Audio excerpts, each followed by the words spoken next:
आज धीरे धीरे ध्रुव और उत्तम बड़े हो रहे हैं। एक बार की बात है कि दोनों भाई खेलते खेलते महाराज के दरबार में पहुंच गए हैं और महाराज ने देखा कि आज मेरा ध्रुव मेरे महल में खेलने के लिए आया है, तो आज महाराज ने ध्रुव को गोद में उठा लिया है।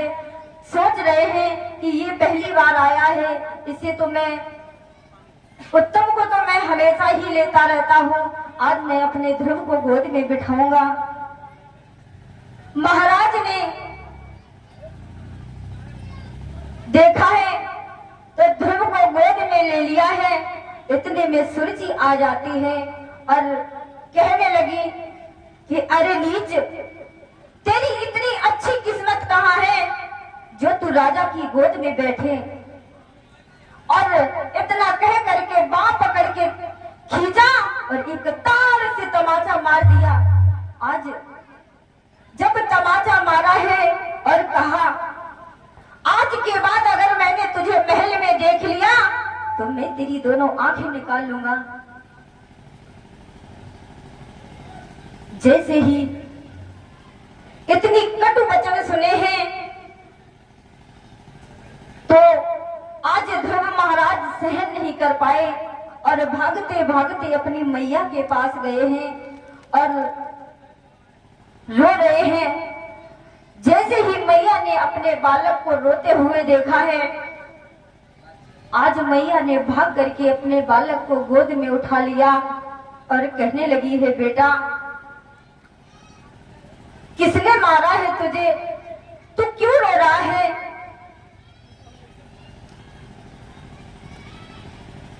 तो ध्रुव कहने लगे हैं, मैया मुझे किसी ने नहीं मारा। तो मैया कहने लगी, नहीं लाला, तू मैया से झूठ बोल रहा है और ऐसा नहीं है कि एक माँ अपने बच्चे की पीड़ा ना समझ पाए। सच बता बेटा, तुझे किसने मारा है। तो उसी समय ध्रुव कहने लगे हैं, मैया आज हम और मेरा भाई उत्तम पिता के दरबार में खेल रहे थे, तब मेरे पिता ने मुझे अपनी गोद में बिठा लिया। तभी मेरी मौसी ने हाथ पकड़कर मुझे जमीन पर पटक दिया और मेरे गाल पर खींच के तमाचा मार दिया है और कहा कि अगर आज के बाद मैंने तुझे दरबार में देख लिया तो मैं तेरी दोनों आंखें निकाल लूंगी। तू तो एक दासी का लड़का है, अगर तू मेरा लड़का होता तभी तुझे ये गोद मिलती। लेकिन हे माँ, मुझे मौसी का दुख नहीं है, अगर मुझे दुख है तो सिर्फ इतना ही दुख है कि माँ जैसे मेरी मौसी ने तमाचा मारा, मुझे पटक दिया, मैया मेरे बहुला देखते के देखते रह गए, उन्होंने अपने मुंह से एक शब्द नहीं निकाला है। और अपनी मैया से सारा हाल बता रहे हैं। कैसे बता रहे हैं कि रो रो कर ध्रुव ने कहा अपना सारा हाल, हाथ पकड़ माँ ने कहा यो रो मत मेरे लाल। जब ध्रुव ने रो करके अपना सारा हाल बताया है तो उसी समय रानी ने ध्रुव का हाथ पकड़ लिया और बोली, हे मेरे लाल, इस प्रकार मत रो पुत्र। ये तो बिल्कुल सच है कि हम दोनों बड़े अभागी हैं। तू तो मजदूरी का पुत्र है और वो राजा का है। उत्तम उनका राजकुमार है, बेटा वो तेरे पिता नहीं है। और जैसे ही रानी के मुख से ये वचन सुने कि वो तेरे पिता नहीं है, तो उसी समय ध्रुव कहने लगे, क्या वो मेरे पिता नहीं है? माँ फिर मेरा मैया कहने लगी तेरा पिता तो परम पिता परमात्मा है, वो तेरे पिता क्या, वो तो पूरे संसार के पिता है, पूरे संसार के। ध्रुव कहने लगे हैं माँ मैं उसी पिता के पास जाएंगे, बताओ मेरा पिता कहाँ रहता है। जिस जगह वो रहता है मुझे वह जगह बता दो, मैं वहां जा करके अपने पिता के दर्शन करूंगा। कोई रास्ता बता दो जिससे शीघ्र ही मैं ढूंढ लूं। तो उसी समय मैया बोली है बेटा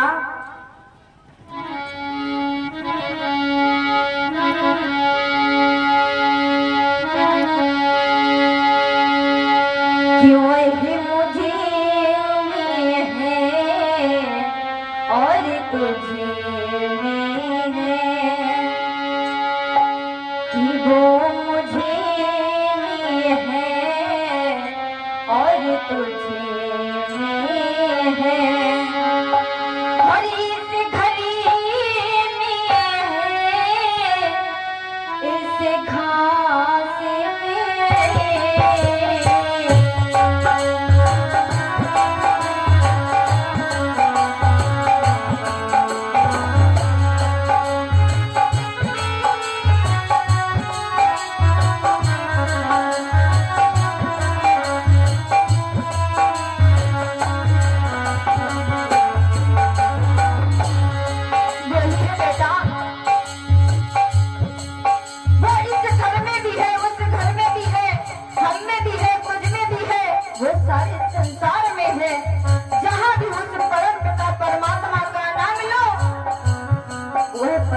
परमात्मा वहीं पर आ जाता है। और क्या बोली है वही तुझ में है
वही मुझ में है एक घड़ी में है उस घर में है, इस वायु में है, उस आकाश में है और उस अग्नि में है। कहने लगी वह तुझ में भी है, ये सारे संसार में है, लेकिन उसका सूक्ष्म रूप ऊपर से दिखाई नहीं देता है। जो प्राणी उनको देखना है, उसको देखना चाहता है, वह अंधे होकर भी देख सकता है।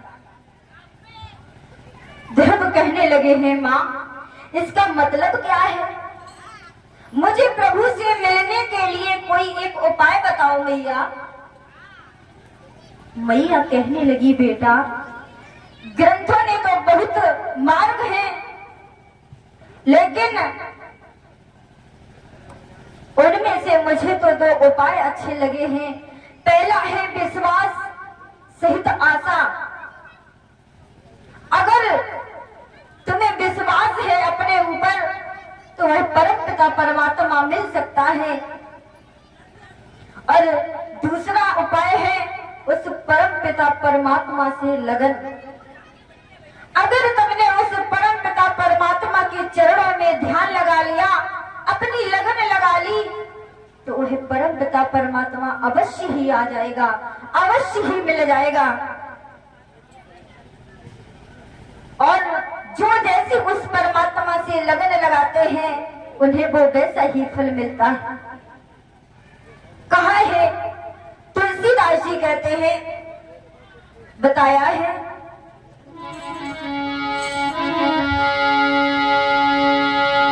कि जिनकी रही हरि भावी ना जैसी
देखी तना तैसी।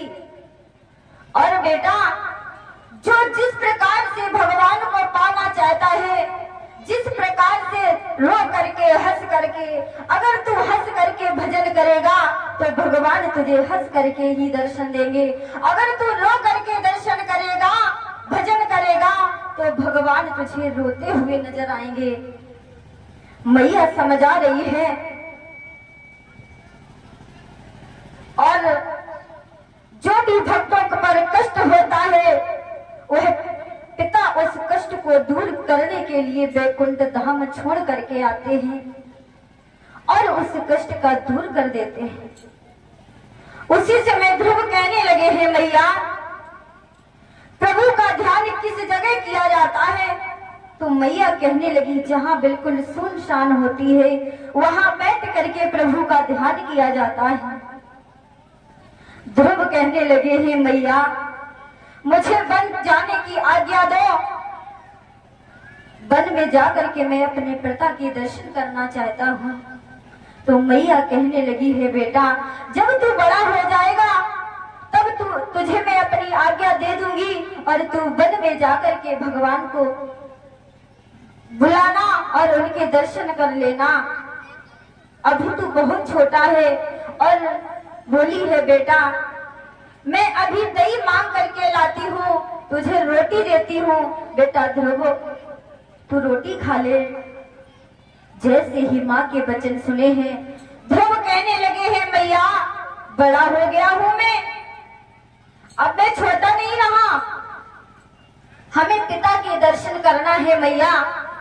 और उसी समय क्या हुआ है प्यारे भक्तों, उसी समय छूकर चरण वन में चले ध्रुवलाल, ममता धारिणी उसी समय सकीना होश समाल। उसी समय ध्रुव मैया के चरणों को स्पर्श करते हैं और वन को चल दिए। उस माँ की ममता ने अपने पुत्र को वन की ओर जाते देखा तो होश को संभाल नहीं सकी और जमीन पर गस खाकर के गिर पड़ी है। और रो करके आज मैया कहने लगी है बेटा तुम बहुत छोटे हो, वन को ना जाओ। आज मैया पड़ी है जमीन पर अपने पुत्र को रोक रही है और कह रही है माँ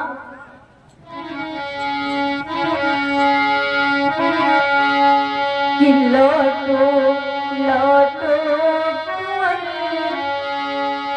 लौटो लौटो कुंवर के सिवा समर लाल छैया। और बेटा रोती पड़ी तेरी मैया।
और क्या बोली है?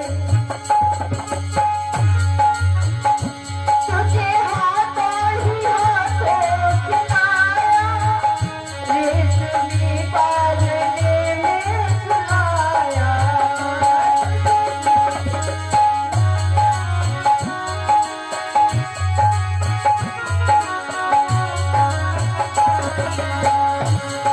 हे पुत्र, मैं तेरे बिना कैसे जीऊंगी मेरे लाल? जब तू नहीं था तो भी मुझे कष्ट था, और अगर तू आ गया है तो भी मुझे कष्ट है।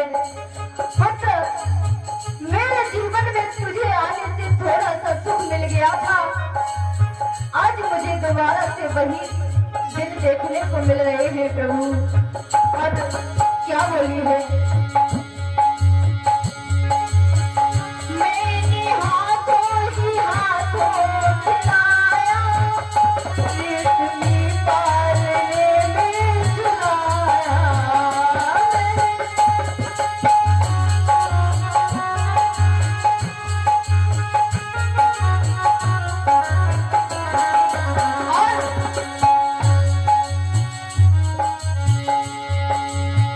करके काहे बिलम, बोली है, करके काहे बिलम कैसे बाजू चमन लाल छैया, बेटा रोटी पड़ी तेरी मैया।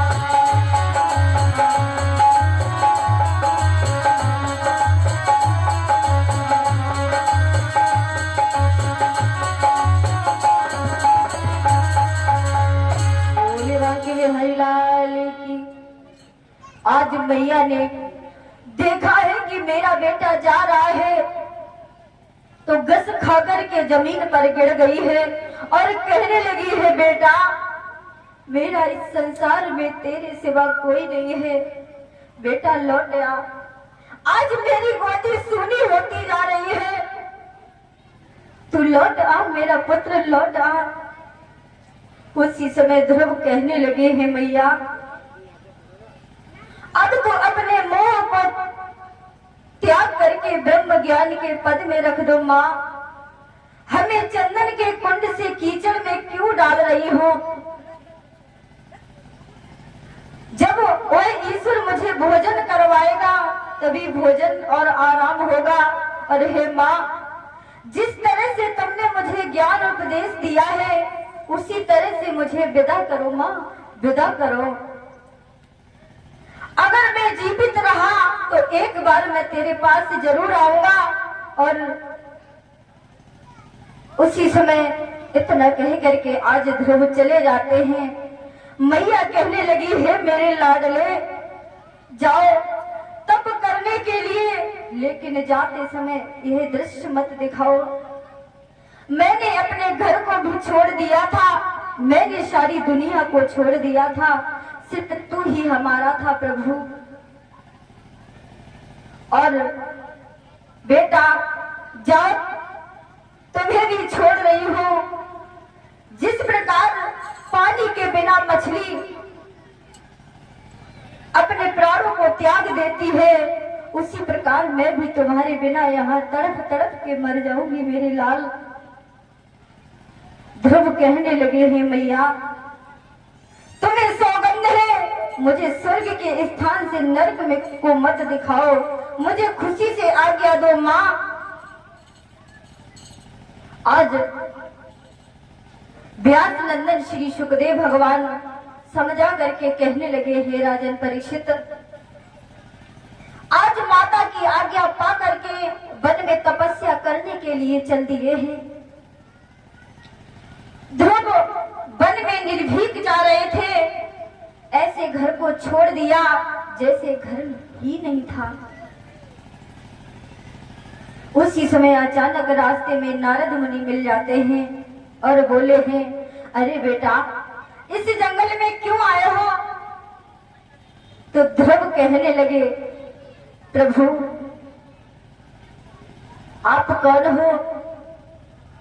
मैं तो इस जंगल में अपने परम तब परमात्मा से मिलने के लिए आया हूँ, उनके दर्शन करने के लिए आया हूँ।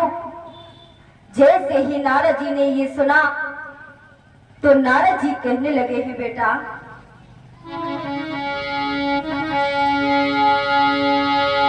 कि नारद बोले नादान न बने, जो आगे कदम बढ़ाएगा। कि नारद बोले नादान न बने, और जो आगे कदम बढ़ाएगा। और तो कोई भालू रीछ सिर भेड़िया उठा ले जाएगा।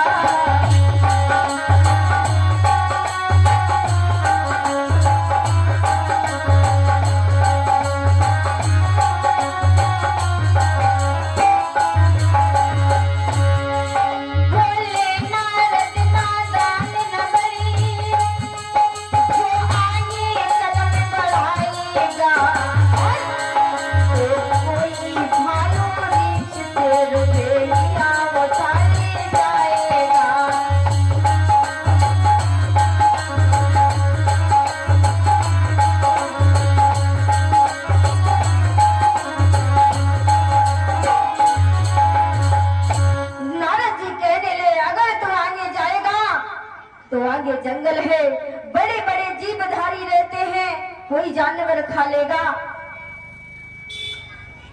ध्रुव कहने लगे, इससे बढ़कर है पुष्प फल जीव और क्या हो ले सकता है, जो उन जीवों के जीवन को दे सकता है, जो तन गोद के काबिल और प्रभु के मांगने के काबिल नहीं है, वह शरीर जल जाने के लायक है।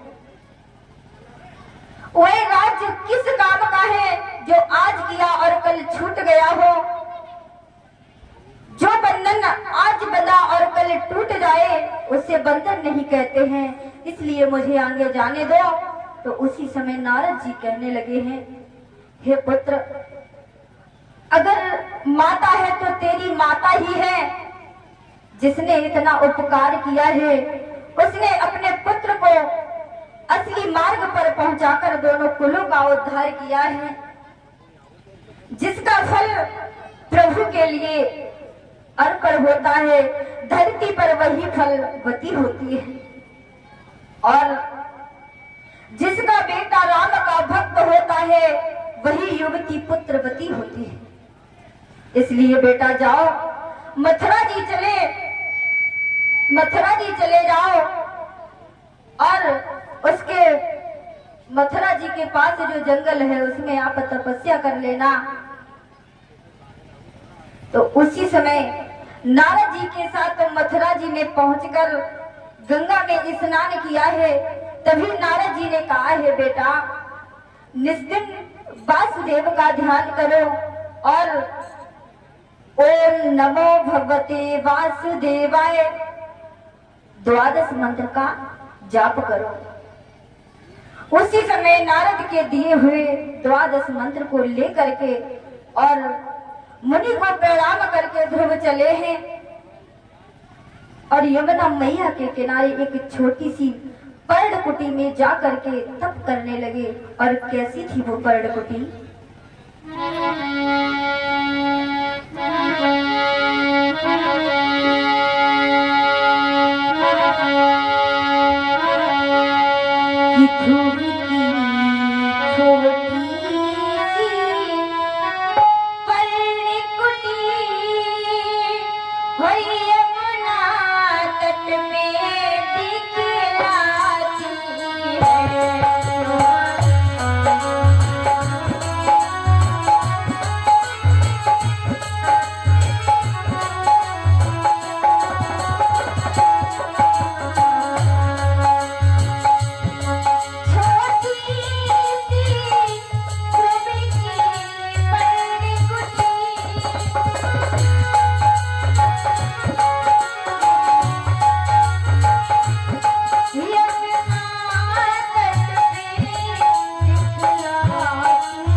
पत्तों पर भंवरे गुजार रहे हैं।